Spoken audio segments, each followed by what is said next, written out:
মানুষ বেছে নিবে, কারণ হচ্ছে একই প্রতিশ্রুতি তো যারা দিচ্ছে তাদের প্রতিশ্রুতি মানুষ আগেও দেখছে। এবার আমরা 53 বছরে প্রতিশ্রুতির পর প্রতিশ্রুতি দেখছি, কিন্তু আসলে আমরা কোনো পরিবর্তন পাইনি। তরুণ প্রজন্ম আগে আসছে, তরুণ প্রজন্ম যেই কথা দিছিল গণ অভ্যুত্থানে সেই কথা তারা রাখছে।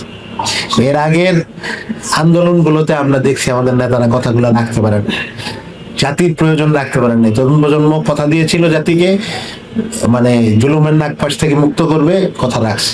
আমরা মনে করি দেশ গঠনেও তরুণ প্রজন্ম কথা দিচ্ছে এবং কথা রাখ, যে আমরা মানে এই আসনে তো 7টা ইউনিয়ন আছে, সব ইউনিয়নে আমরা মুখ করতেছি। আলহামদুলিল্লাহ মানুষের সারা ভালো, মানে এনসিপি এবং শাপলাকলির প্রতীক এবং ছাত্র জনতার গণ অভ্যুত্থান থেকে উঠে আসা দল হিসেবে মানুষ খুব আমাদেরকে কোর্ডিয়ালি রিসিভ করতেছে। তাদের পারসেপশন আমাদেরকে নিয়ে ভালো, তারাও চায় পরিবর্তন হোক।